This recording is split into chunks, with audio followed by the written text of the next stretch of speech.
नमस्कार दोस्तों, मैं मोहनलाल स्वागत करता हूं आपका हमारे YouTube चैनल जीत मास्टर स्टडी पर। आज हम मंत्रिपरिषद, मंत्रिमंडल क्या होता है की बात करेंगे। दोनों के मध्य कौन कौन से अंतर हैं, दोनों के संवैधानिक उपबंध कौन कौन से हैं, और साथ ही में किचन कैबिनेट और शैडो कैबिनेट की भी क्या करेंगे, चर्चा करेंगे।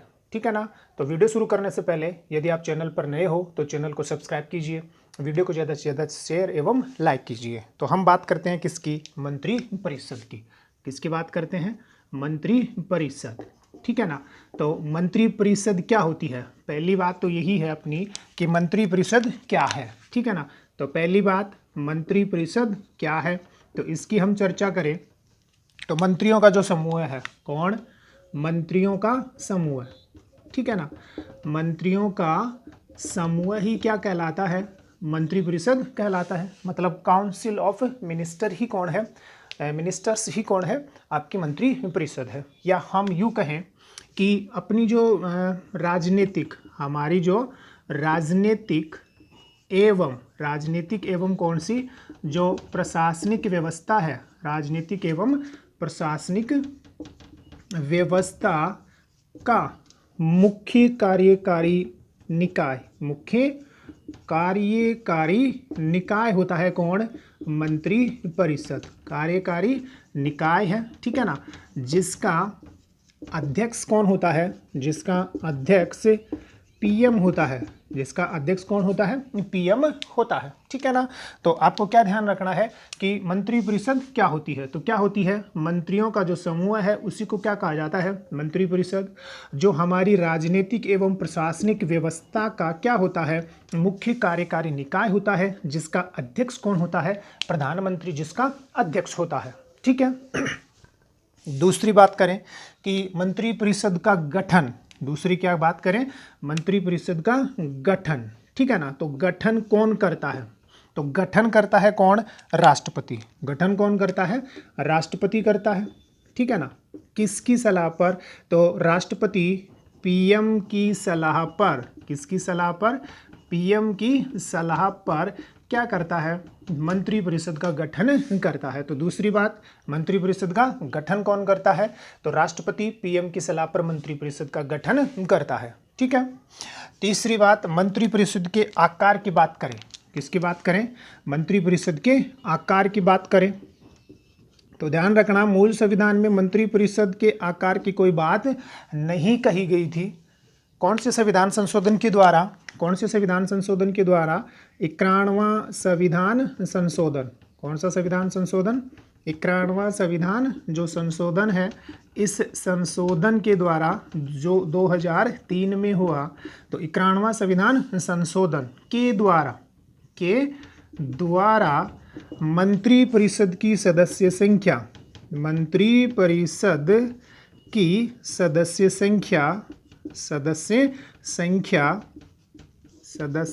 संख्या लोकसभा की, किसकी, लोकसभा की, या हम बोले तो कौन सा, संसद का निम्न सदन, संसद का जो निम्न सदन है। ठीक है ना।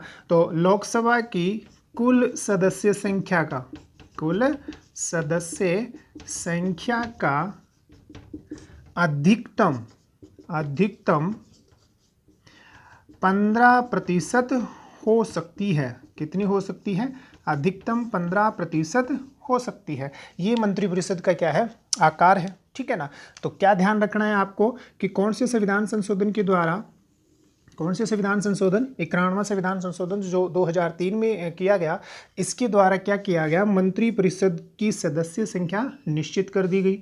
और मंत्रिपरिषद की सदस्य संख्या कितनी होगी, जो लोकसभा है, लोकसभा का मतलब कौन हो गया, संसद का जो निम्न सदन है, उस निम्न सदन की कुल सदस्य संख्या का अधिकतम कितना परसेंट हो सकती है, 15% हो सकती है। अधिकतम है ये 15% हो सकती है। आप चाहो तो, मतलब प्रधानमंत्री चाहे ना तो 15% से कम भी रख सकता है, लेकिन अधिकतम कितनी हो सकती है, 15% हो सकती है। इस अधिकतम 15% में ही पीएम शामिल होता है। मतलब प्रधानमंत्री सहित अधिकतम कितनी परसेंट हो सकती है, 15% ही हो सकती है। अलग से किसका उपबंध नहीं है, प्रधानमंत्री का अलग से कोई उपबंध नहीं है। तो निम्न सदन की कुल सदस्य संख्या का अधिकतम 15% प्रधानमंत्री सहित हो सकती है। ठीक है ना। तो आपको कितनी बातों का ध्यान रखना है अभी के लिए कि मंत्रिपरिषद क्या होती है। ठीक है ना। मंत्रिपरिषद का गठन कौन करता है, मंत्रिपरिषद का आकार क्या होता है। ठीक है ना। अब हम बात करेंगे मंत्रिपरिषद की श्रेणियां। किसकी बात करेंगे, मंत्रिपरिषद की श्रेणियों की बात करेंगे। तो मंत्रिपरिषद की श्रेणी, ठीक है ना, या श्रेणियां सबसे महत्वपूर्ण है भैया, ध्यान से देखना। मंत्रिपरिषद की श्रेणियां, श्रेणियां का मतलब हो गया कि जैसे स्तर, एक तरीके से लेवल। ठीक है ना। तो सबसे पहली बात तो आपको ये पता है कि जो मंत्रिपरिषद होती है ना, उस मंत्रिपरिषद में कैबिनेट मंत्री, राज्य मंत्री और उप मंत्री जो है ना वो शामिल होता है। ठीक है ना। मतलब ये जो उपयुक्त मंत्री हैं, इन मंत्रियों से मिलकर बनती है कौन, कैबिनेट मंत्री। अब प्रश्न ये खड़ा होता है कि क्या कैबिनेट मंत्री, राज्य मंत्री और उप मंत्रियों का उपवन संविधान में है।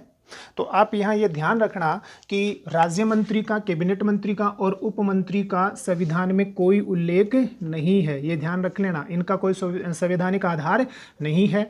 तो संविधान में कोई उल्लेख नहीं है, ये ध्यान रखना। ठीक है ना, कोई उल्लेख नहीं है।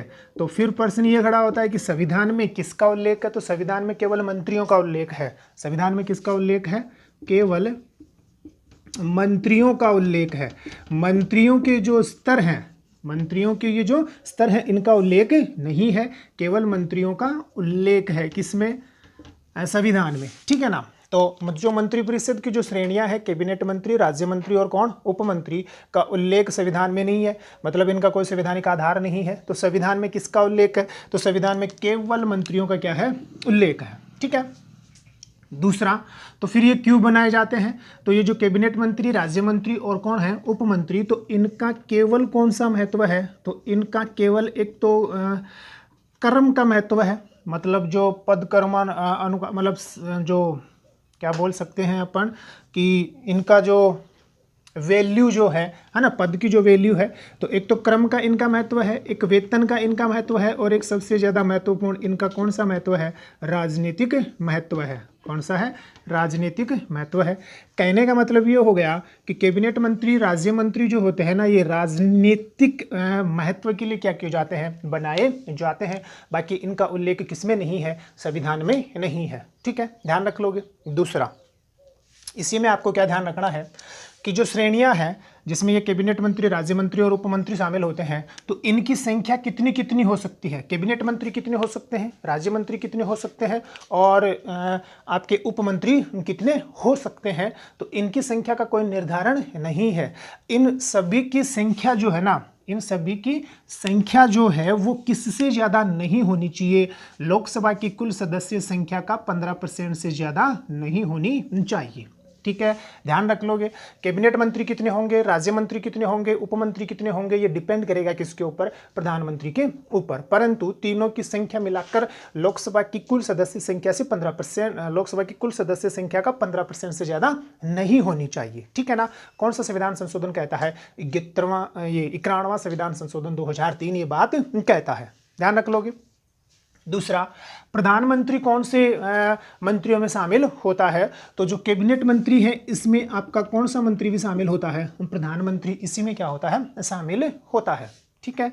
अगली बात आपको क्या ध्यान रखनी है कि ये जो मंत्रिपरिषद की श्रेणियां हैं या मंत्रिपरिषद में ये जो मंत्रियों को शामिल किया जाता है और जिस मंत्रिपरिषद की कुल सदस्य संख्या लोकसभा की कुल सदस्य संख्या का अधिकतम कितना % हो सकती है, 15% हो सकती है। तो इस मंत्रिपरिषद में सामान्यतः कौन से लोगों को शामिल किया जाता है, तो ये आप यहाँ ध्यान रखोगे कि ये जो मंत्रिपरिषद होती है, ये मंत्रिपरिषद किससे बनती है, संसद के सदस्यों से बनती है, या मंत्रिपरिषद में संसद के सदस्यों को शामिल किया जाता है। संसद के सदस्यों को क्या किया जाता है, शामिल किया जाता है। ठीक है ना। अब संसद के सदस्यों का मतलब ये हो गया कि मंत्रिपरिषद में कहाँ से लोग शामिल किए जाते हैं या मंत्री शामिल किए जाते हैं, लोकसभा से भी किए जाते हैं और कहाँ से किए जाते हैं, राज्यसभा से भी किए जाते हैं। ठीक है, ध्यान रख लोगे। तो अगला जो टॉपिक था अपना कौन सा, मंत्रिपरिषद की श्रेणियाँ, ये आपका क्या हो गया है, कंप्लीट हो गया है। ठीक है। फिर अगली बात करें कि जो मंत्रिपरिषद है, इस मंत्रिपरिषद के जो मंत्री होते हैं इनको शपथ कौन दिलाता है, इनको शपथ कौन दिलाता है, तो शपथ कौन दिलाता है, ध्यान रखना आप हमेशा, शपथ कौन दिलाता है, राष्ट्रपति दिलाता है। कौन दिलाता है, राष्ट्रपति इनको क्या करता है, शपथ दिलाता है, ठीक है ना, ध्यान रख लोगे। और लास्ट, मंत्रिपरिषद जो है ना वो कब भंग होता है, मंत्रिपरिषद कब भंग होता है, तो मंत्रिपरिषद कब भंग हो जाएगा, जब लोकसभा में क्या नहीं हो, बहुमत नहीं हो। जब किसमें, लोकसभा में बहुमत नहीं हो, जब लोकसभा में क्या नहीं हो, बहुमत नहीं हो, तब मंत्रिपरिषद को राष्ट्रपति क्या कर सकता है, भंग कर सकता है। जब मंत्रिपरिषद का मुखिया, जब मंत्रिपरिषद का मुखिया, मंत्रिपरिषद का मुखिया मतलब कौन, प्रधानमंत्री, क्या कर दे, त्यागपत्र दे दे, ठीक है ना, तब भी मंत्रिपरिषद क्या हो जाएगी, भंग हो जाएगी। और तीसरा, जो प्रधानमंत्री होता है, जो मुखिया होता है ना, इसकी क्या हो जाए, मृत्यु हो जाए, मतलब मुखिया की क्या हो जाए, मृत्यु होने पर क्या हो सकती है, मंत्रिपरिषद भंग हो सकती है, ठीक है, ध्यान रख लोगे। लेकिन आपको यहाँ एक बात ध्यान रखनी है, क्या लोकसभा भंग होने के बाद, जब लोकसभा को भंग कर दिया जाता है, आर्टिकल 85(2) के अनुसार, जब प्रधानमंत्री की सलाह पर, कौन से आर्टिकल के अनुसार, आर्टिकल 85(2) के अनुसार, ठीक है ना, आर्टिकल 85 के क्लोज नंबर 2 के अनुसार, जब प्रधानमंत्री की सलाह पर राष्ट्रपति लोकसभा को भंग करता है, तो क्या लोकसभा भंग होने के बाद मंत्रिपरिषद भंग हो जाती है, सबसे ज़्यादा महत्वपूर्ण प्रश्न है ये। तो आपको ये ध्यान रखना है कि लोकसभा के भंग होने के बाद भी, लोकसभा के भंग होने के बाद भी मंत्रिपरिषद भंग नहीं होती है, मंत्रिपरिषद बनी रहती है। तो क्या ध्यान रखना है आपको कि लोकसभा के भंग होने के बाद, लोकसभा के भंग होने के बाद भी मंत्रिपरिषद बनी रहती है, मंत्रिपरिषद बनी रहती है, ये क्या नहीं होती, भंग नहीं होती है, ये ध्यान रख लेना। लोकसभा के भंग होने के बाद भी मंत्रिपरिषद बनी रहती है, भंग नहीं होती। क्यों नहीं होती, क्योंकि सर्वोच्च न्यायालय ने, सर्वोच्च न्यायालय ने UN राव बनाम इंदिरा गांधी वाद, कौन सा था, UN राव बनाम इंदिरा गांधी वाद में सर्वोच्च न्यायालय ने यह निर्णय दिया है कि लोकसभा भंग होने के बाद भी क्या बनी रहेगी, मंत्रिपरिषद बनी रहेगी, वो भंग नहीं होगी। क्योंकि अगर ऐसा हो जाता है तो आर्टिकल 74 फर्स्ट का क्या हो जाएगा, उल्लंघन हो जाएगा। क्योंकि आर्टिकल 74 फर्स्ट ये कहता है कि राष्ट्रपति को सलाह देने के लिए एक मंत्रिपरिषद होगी और वो हमेशा मौजूद रहती है। लोकसभा भंग होने के बाद भी मंत्रिपरिषद कभी भी क्या नहीं होती, भंग नहीं होती है। कौन से वाद के बाद में, UN राव वर्सेस इंदिरा गांधी वाद के बाद में, इसी वाद में सर्वोच्च न्यायालय ने ये बात कही थी। परंतु आप ये जरूर ध्यान रख लेना कि जो भंग मंत्रिपरिषद होती है उसकी सलाह मानने के लिए कौन बाध्य नहीं है, राष्ट्रपति बाध्य नहीं है। तो ये मंत्रिपरिषद का एक सामान्य सा क्या है, परिचय है। अब हम बात करेंगे मंत्रिपरिषद के संवैधानिक उपबंधों की।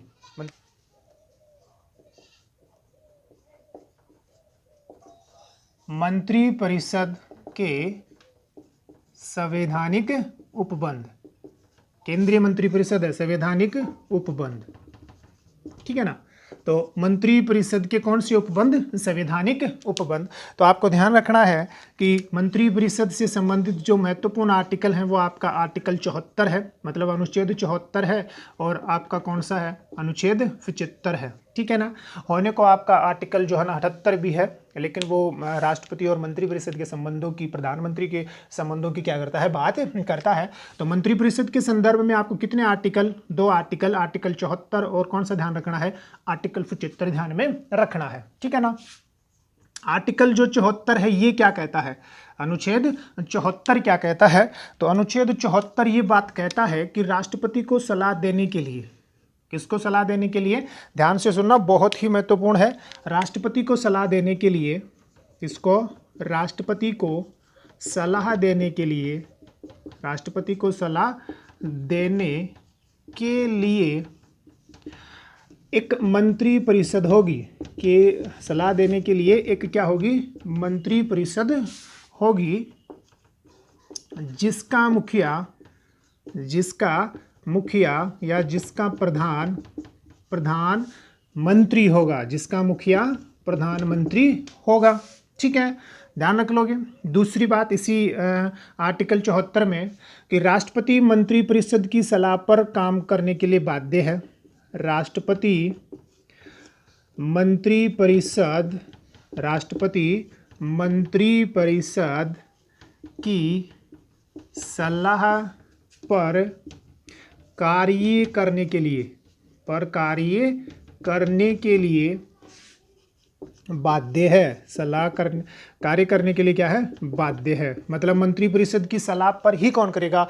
राष्ट्रपति कार्य करेगा, क्योंकि वो क्या है? बाध्य है। परंतु आपको ये जरूर ध्यान रखना है, परंतु 44वें संविधान संशोधन, कौन से संविधान संशोधन? 44वें संविधान संशोधन 1978, ठीक है ना। ये ध्यान रख लेना कि एक बार क्या कर सकता है राष्ट्रपति? एक बार मंत्रिपरिषद की सलाह को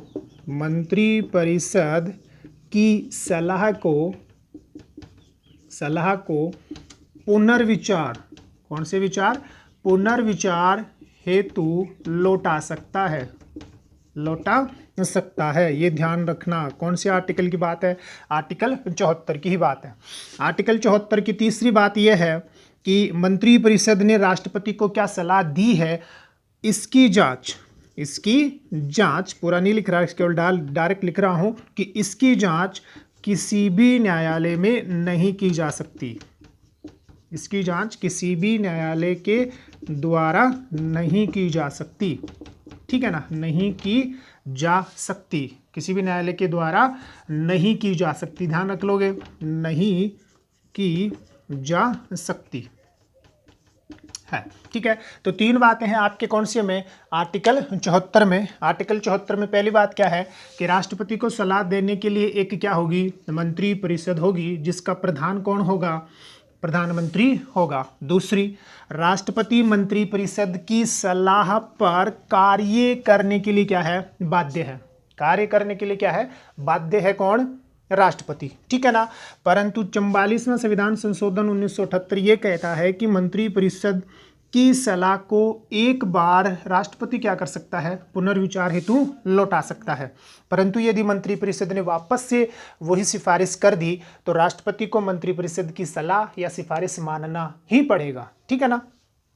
और लास्ट बात कि मंत्रिपरिषद ने राष्ट्रपति को क्या सलाह दी है? मंत्रिपरिषद ने राष्ट्रपति को क्या सलाह दी है, इसकी जांच किसी भी न्यायालय के द्वारा नहीं की जा सकती है, ठीक है ना। ध्यान रख लोगे। ये कौन से आर्टिकल की बात है? ये आर्टिकल 74 की बात है। अब बात करते हैं कौन से आर्टिकल की? आर्टिकल 74 का क्लॉज 1 तो हमने आपको बता दिया, और क्लॉज 1 आर्टिकल 75 का फर्स्ट ए जो क्लोज है, बहुत ही महत्वपूर्ण अनुच्छेद है। कौन सा? 74, और उसमें भी क्लोज नंबर फर्स्ट, और उसमें भी क्लोज नंबर कौन सा? ए, ठीक है ना। बहुत ही ज़्यादा क्या है, ये महत्वपूर्ण है। ये क्या कहता है? ये बात करता है कौन से संविधान संशोधन की? 91वां संविधान संशोधन 2003 की बात करता है। और आपको पता है कि 91वां संविधान संशोधन क्या कहता है कि मंत्रिपरिषद की सदस्य संख्या, किसकी? मंत्रिपरिषद की सदस्य संख्या, मंत्रिपरिषद की सदस्य संख्या अधिकतम लोकसभा की कुल सदस्य संख्या का अधिकतम 15% हो सकती है। अधिकतम कितनी परसेंट? 15% हो सकती है, ठीक है ना। और इसी 15% में आपका कौन शामिल है? प्रधानमंत्री शामिल है। मतलब पीएम सहित, प्रधानमंत्री सहित अधिकतम कितनी परसेंट हो सकती है? 15% हो सकती है। तो ये उपबंध 91वां संविधान संशोधन का ये जो उपबंध है, ये कौन से आर्टिकल में किया गया? तो आर्टिकल 75 का क्लोज नंबर 1 और उसमें सब क्लोज ए जोड़कर ये उपबंध किया गया है। सबसे ज़्यादा महत्वपूर्ण है क्योंकि अभी तक इस पर प्रश्न नहीं बना है और बनने की क्या है? पूरी संभावना है, ठीक है ना। तो आर्टिकल 75 का क्लोज 1 और उसमें सब क्लोज 1 क्या कहता है कि मंत्रिपरिषद की कुल सदस्य संख्या लोकसभा की कुल सदस्य संख्या का अधिकतम 15% होगी, और इसी 15% में आपका कौन शामिल होगा? प्रधानमंत्री शामिल होगा। कौन सा अनुच्छेद कहता है? आर्टिकल 74 का क्लोज फर्स्ट और उसमें सब क्लोज ए जो जोड़ा गया कौन से संविधान संशोधन के द्वारा, 91वां संविधान संशोधन 2003 के द्वारा। ठीक है, एक और ध्यान रखना, आर्टिकल 74 का वही क्लोज कौन सा, फर्स्ट, और इसमें क्लोज बी, ठीक है ना, सब क्लोज कौन सा, बी। ठीक है, ये क्या कहता है, ठीक है ना, ये कहता है,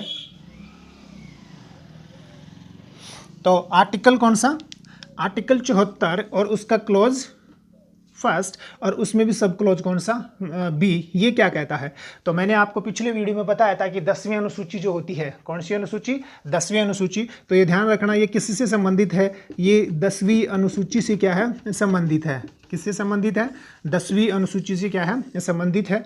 मतलब दल बदल विरोधी जो कानून है ना, एंटी डिफेक्शन जो लॉज हैं, उसके क्या है, उससे संबंधित उपबंध करता है। तो क्या उपबंध करता है, तो उपबंध ये करता है कि संसद का कोई भी सदस्य, संसद का कोई सदस्य किसका उल्लंघन कर दे, 10वीं अनुसूची का उल्लंघन कर देता है। संसद का कोई सदस्य किसका उल्लंघन कर देता है, 10वीं अनुसूची का उल्लंघन कर देता है, या 10वीं अनुसूची के अनुसार संसद की सदस्यता से, के अनुसार किसकी सदस्यता से, संसद की, किसकी, संसद की सदस्यता से, किससे, सदस्यता से क्या हो जाए, निर्योग्य हो जाए। क्या हो जाए, निर्योग्य यदि हो जाता है तो ऐसा कोई सदस्य इस आर्टिकल के अनुसार मंत्री नहीं बन सकता। ठीक है ना, तो आपको क्या ध्यान रखना है कि आर्टिकल 74 का क्लोज फर्स्ट का सब क्लोज बी किससे संबंधित है, 10वीं अनुसूची से। मतलब ये क्लोज बी कौन से संविधान संशोधन, 52वें संविधान संशोधन के द्वारा क्या किया गया, जोड़ा गया। आपको पता है कब हुआ था ये, 1985 में। और उपबंध ये करता है कि यदि कोई संसद सदस्यता से निर्योग्य हो जाता है, किसके आधार पर, 10वीं अनुसूची के आधार पर या दल बदल विरोधी कानून के आधार पर, तो ऐसे किसी संसद सदस्य को क्या नहीं बनाया जा सकता, मंत्री नहीं बनाया जा सकता। तो ये दोनों के दोनों जो उपबंध है वो आपके कौन से आर्टिकल के आते हैं, आर्टिकल 74 के आते हैं। आर्टिकल 74 का क्लोज ए और सब क्लोज कौन सा, आर्टिकल 74 का क्लोज 1 और उसका सब क्लोज कौन सा, ए, और क्लोज 1 और उसका सब क्लोज कौन सा, बी। तो बहुत ही क्या है, ये महत्वपूर्ण क्या है, अनुच्छेद है। ठीक है, अब हम बात करते हैं कौन से आर्टिकल की, आर्टिकल 75 की। अब हम बात करते हैं कौन से अनुच्छेद की, अनुच्छेद आपका कौन सा है, अनुच्छेद 75। ठीक है ना, कौन सा है, अनुच्छेद 75 की बात करें तो क्या कहता है, अनुच्छेद 75 ये कहता है कि राष्ट्रपति प्रधानमंत्री, क्योंकि इसमें क्लोज है, इसमें क्या है, क्लोज है, तो ध्यान से देखिए आर्टिकल 75 का क्लोज नंबर 1, आर्टिकल 75 का क्लोज नंबर 1 ये क्या कहता है कि प्रधानमंत्री की, राष्ट्रपति प्रधानमंत्री की नियुक्ति करेगा।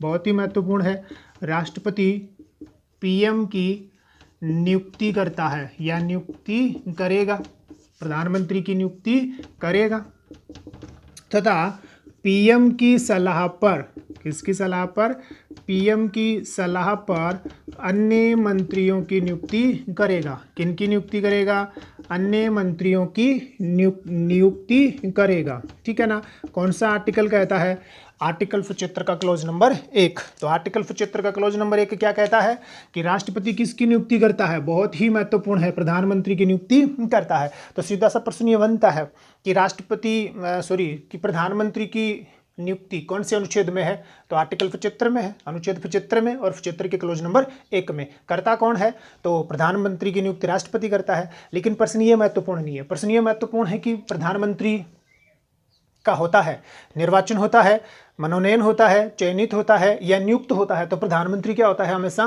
नियुक्त होता है, किसके द्वारा, राष्ट्रपति के द्वारा। और ये नियुक्ति कौन से आर्टिकल के अनुसार होती है, कौन से अनुच्छेद के अनुसार होती है, आर्टिकल 75 1 की क्लोज, आर्टिकल 75 1 के अनुसार होती है। ठीक है, आर्टिकल 75 का क्लोज नंबर 2 कौन सा है, आर्टिकल 75 का क्लोज नंबर 2 ये कहता है कि सभी मंत्री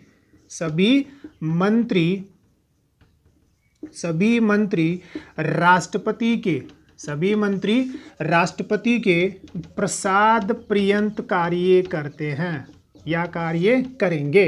राष्ट्रपति के प्रसाद पर्यंत कार्य करेंगे। बहुत ही महत्वपूर्ण है, बहुत ही क्या है, महत्वपूर्ण प्रश्न है कि सीधा सा प्रश्न बनता है कि कोई मंत्री किसके प्रसाद पर्यंत काम करता है, तो राष्ट्रपति के प्रसाद पर्यंत काम करता है। ऊपर वाला अनुच्छेद देखो, 75(1) क्या कहता है कि पीएम की नियुक्ति कौन कर रहा है, राष्ट्रपति। और पीएम की सलाह पर, किसकी सलाह पर, पीएम की सलाह पर अन्य मंत्रियों की नियुक्ति भी कौन करता है, राष्ट्रपति ही करता है। और 75(2) इस बात को दोहराता है कि सभी मंत्री किसके प्रसाद पर्यंत, राष्ट्रपति के प्रसाद पर्यंत क्या करेंगे, कार्य करेंगे। ठीक है ना, सीधा सा क्या बनता है, ये प्रश्न बनता है। मंत्री की नियुक्ति जब की जाती है तो सलाह किसकी होती है, प्रधानमंत्री की। नियुक्ति कौन करता है, राष्ट्रपति करता है। ठीक है ना, और किसी भी मंत्री से त्यागपत्र कौन लेता है, राष्ट्रपति ही लेता है, क्योंकि सभी मंत्री किसके प्रसाद पर्यंत काम करते हैं, राष्ट्रपति के प्रसाद पर्यंत काम करते हैं। ठीक है ना, यहाँ इस आर्टिकल जो 75(2) है, यहाँ पर मंत्रियों का कौन सा उत्तरदायित्व होता है, यहाँ पर मंत्रियों का व्यक्तिगत उत्तरदायित्व है।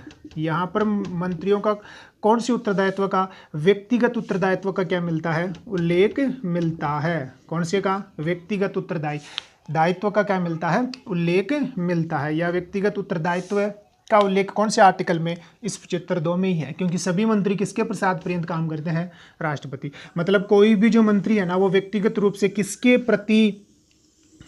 प्रति उत्तरदायी होता है, राष्ट्रपति के प्रति उत्तरदायी होता है। कौन सा अनुच्छेद कहता है, आर्टिकल 75 का क्लोज नंबर 2 कहता है। फिर आता है आपका कौन सा, अनुच्छेद 75 का क्लोज नंबर 3। सबसे ज़्यादा महत्वपूर्ण है ये सबसे ज़्यादा क्या है, महत्वपूर्ण है, क्योंकि इसमें मंत्री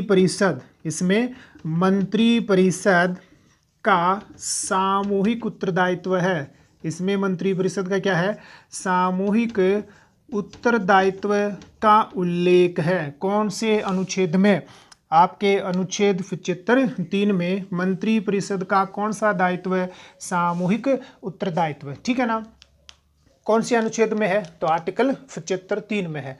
तो मंत्री परिषद का सामूहिक उत्तरदायित्व का मतलब क्या होता है, तो इसका मतलब ये होता है कि सभी जो मंत्री है ना, कौन, सभी जो मंत्री हैं वो अपने कार्यों के लिए सामूहिक रूप से किसके प्रति उत्तरदायी होते हैं, तो लोकसभा के प्रति उत्तरदायी होते हैं। मतलब संसद के निम्न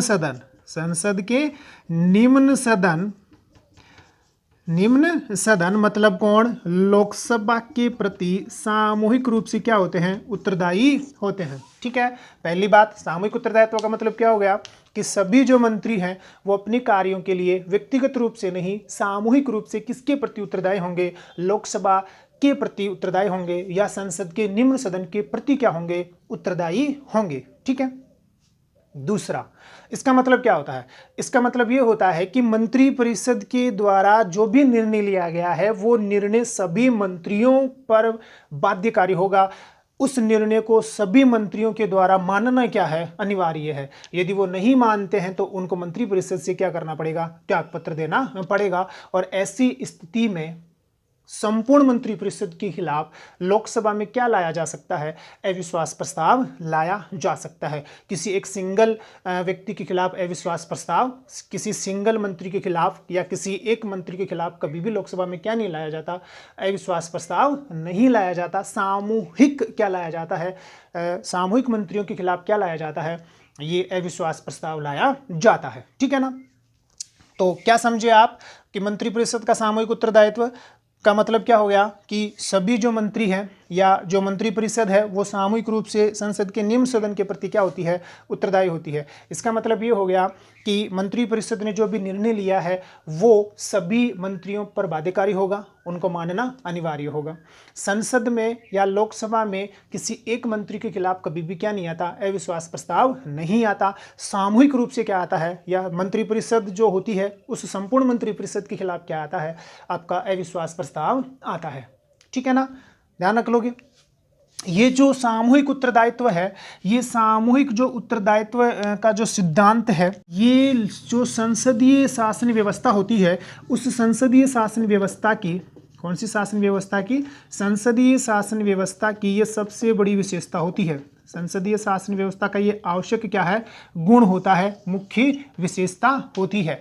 मतलब जहां संसदीय शासन व्यवस्था होती है वहां पर ये आपको क्या मिलेगा, सामूहिक उत्तरदायित्व मिलता है। ठीक है, इसी वजह से, इसी सामूहिक उत्तरदायित्व की वजह से एक कहावत प्रचलित है कि एक साथ डूबते हैं और एक साथ तैरते हैं। ठीक है ना, क्या होते हैं कि मंत्रिपरिषद जो होती है ना वो क्या होती है, एक साथ डूबते हैं और एक साथ तैरते हैं, एक साथ क्या करते हैं, तैरते हैं।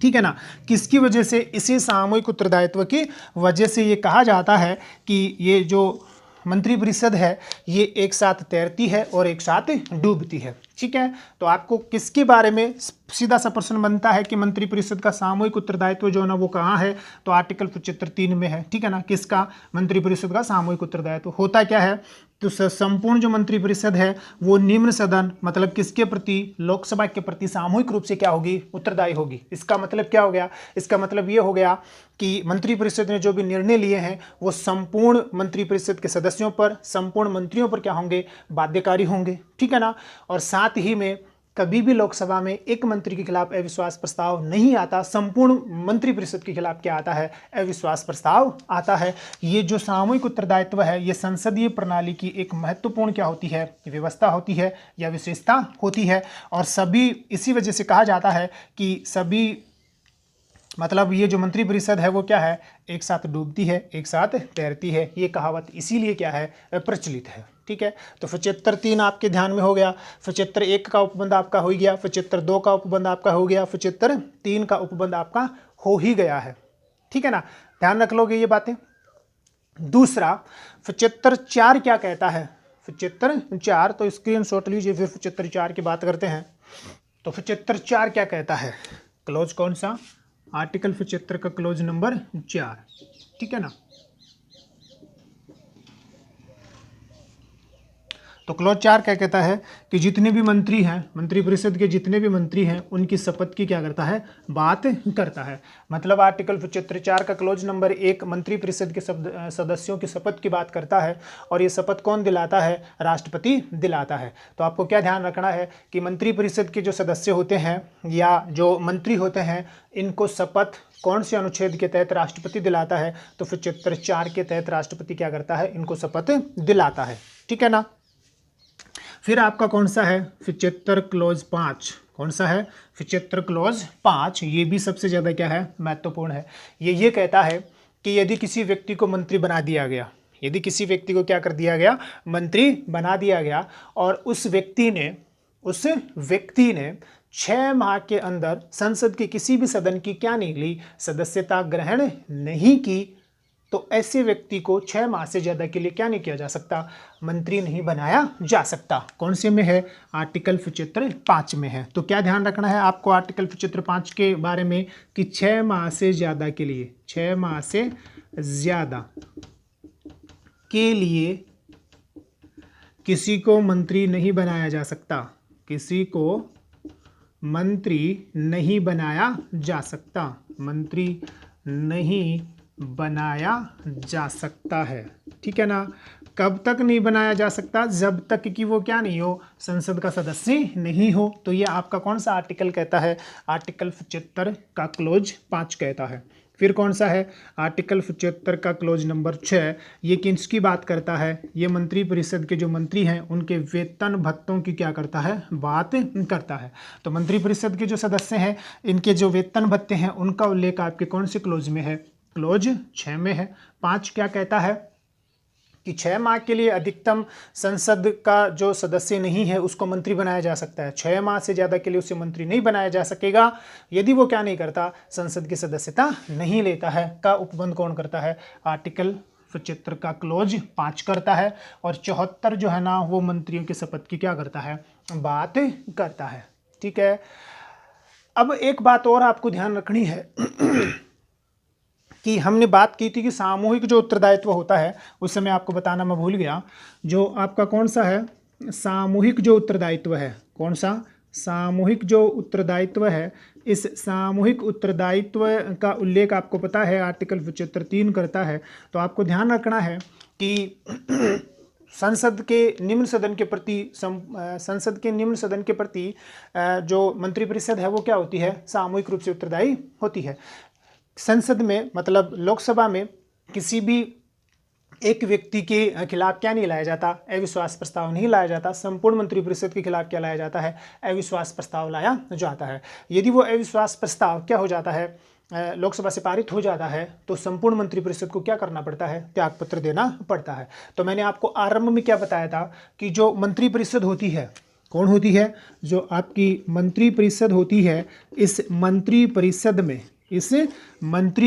में लोकसभा से भी क्या होते हैं, सदस्य शामिल होते हैं, और किसी से शामिल होते हैं, राज्यसभा से भी सदस्य शामिल होते हैं। तो जब ये अविश्वास प्रस्ताव पारित होता है तो क्या मंत्रिपरिषद के उन सदस्यों को भी त्यागपत्र देना पड़ता है जो कहाँ से होते हैं, राज्यसभा से होते हैं। क्योंकि राज्यसभा जो है ना, आपको पता है एक कौन सा सदन होता है, स्थायी सदन होता है। कौन सा सदन है ये, स्थायी सदन है। तो ध्यान रख लेना कि जब अविश्वास प्रस्ताव पारित होता है तब संपूर्ण मंत्रिपरिषद को, चाहे उसमें सदस्य किससे शामिल हो, चाहे मंत्री कहाँ से शामिल हो, राज्यसभा से ही क्यों ना शामिल हो, क्या करना पड़ता है, त्यागपत्र देना पड़ता है। ठीक है, आज के लिए इतना ही, क्योंकि वीडियो बहुत ज़्यादा क्या हो रहा है, लंबा हो रहा है। तो अगले वीडियो में हम मंत्रिपरिषद और कैबिनेट मंत्री के मध्य के अंतरों की बात करेंगे, और संसदीय सचिव किसको कहते हैं, संसदीय सचिव के संवैधानिक उपबंध कौन कौन से हैं, क्या वो गैर संवैधानिक है या संवैधानिक है, होता क्या है, इसकी नियुक्ति कौन करता है की बात अगले वीडियो में करेंगे। और साथ ही में किचन कैबिनेट और जो शैडो कैबिनेट होता है उसकी भी क्या करेंगे, चर्चा करेंगे। तो आज के लिए इतना ही। वीडियो को ज़्यादा से ज़्यादा लाइक एवं शेयर कीजिए। धन्यवाद।